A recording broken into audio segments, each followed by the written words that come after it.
Hello everyone, it's Linda Ockwell-Jenner here again, President of Motivational Steps, and today I have the lovely Sharon back with me and we're chatting about many things. We started off with women in tech and today I think our topic is about mentorship. Hi Sharon. Hi Linda. How did you come up with all these amazing topics? You're amazing yourself, Sharon, you really are. So mentorship, has that got anything to do with women in tech or is it just a general topic? Well, we can look at it from both points of view. I mean, whenever we mentor anybody, there's always benefits. But for retaining women and minorities in STEM, mentorship can play a key role in that. Okay, so can you explain why? Because to be completely honest, when I got into business, I'm not a woman in tech, but when I got into my business 19, 20 years ago, I'd never heard of a mentor. It seems that over the past 10 years, they've sprung up everywhere. I'm one, you're one. So how can this really, help in the workplace? From being a woman in tech, having a mentor or somebody to talk to for those tough days can be really helpful. But there's also benefits for the mentor.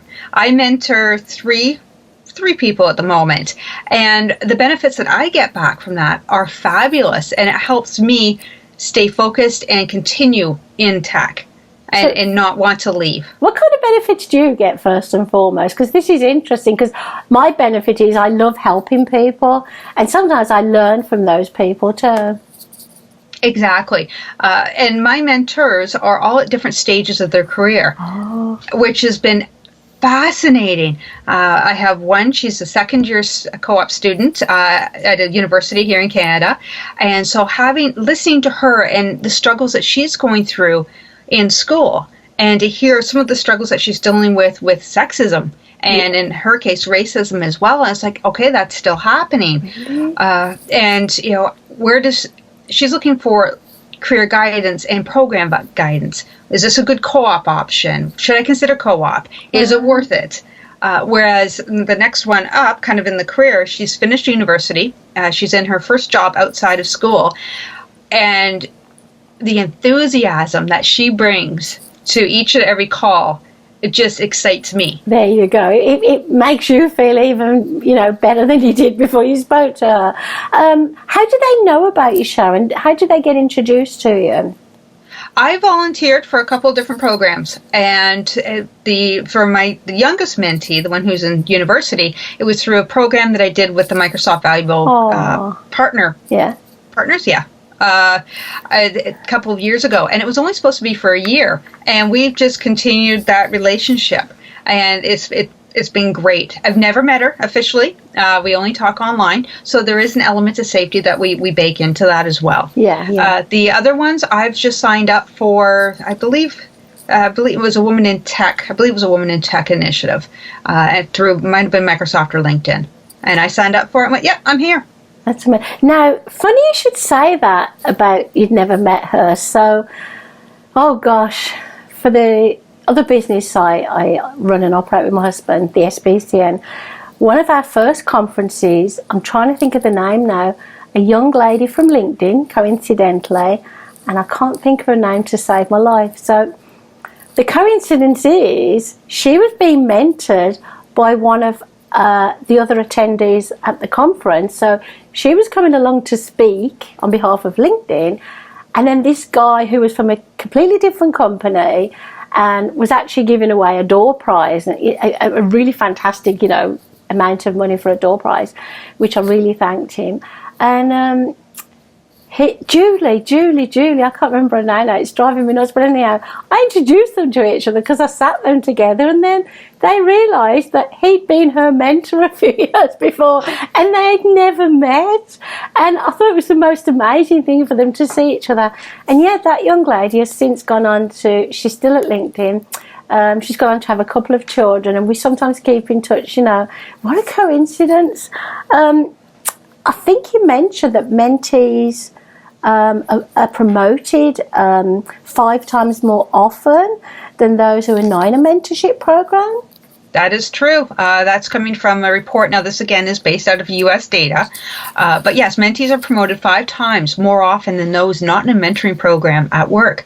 That's huge.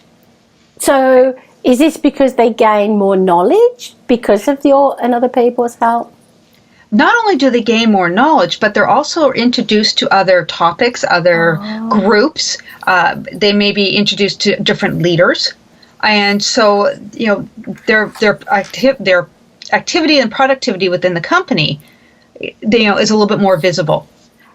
So Sharon, I can't remember the stats now, but is it true that retention rates are higher for someone who's been mentored versus someone who hadn't? Yeah, that is true. Mentees are promoted 5 times more often than those who are not in a mentoring program. That is ridiculous.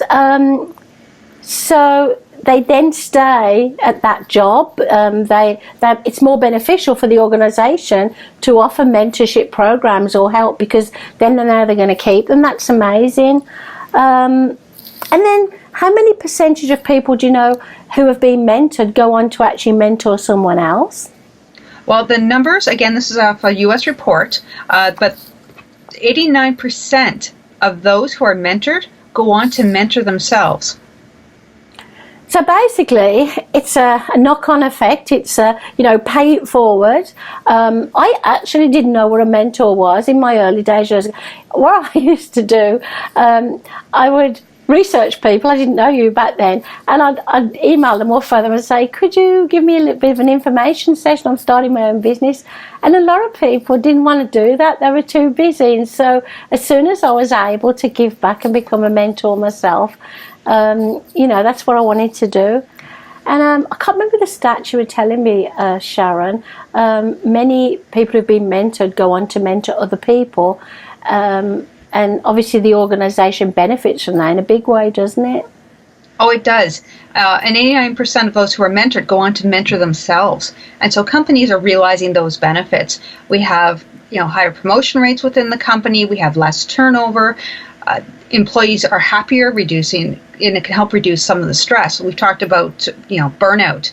And so having a mentor can help reduce that. That's amazing. And again, it's very prevalent today. There's a lot of programs out there where you can find a mentor, because as you said, you don't meet all your mentors. I know there's a lot of programs within organisations where mentors are introduced to each other at the workplace. So I think it's one of the most amazing things. But this isn't just tech related, is it? Mentorship goes on across the whole, every different organisation will offer something, I'm hoping. Exactly. So we have a stat that states that 71% of all Fortune 500 companies have a mentorship program. It's that important. So I'm just trying to think back now. I can't remember when it became a big thing. I really can't.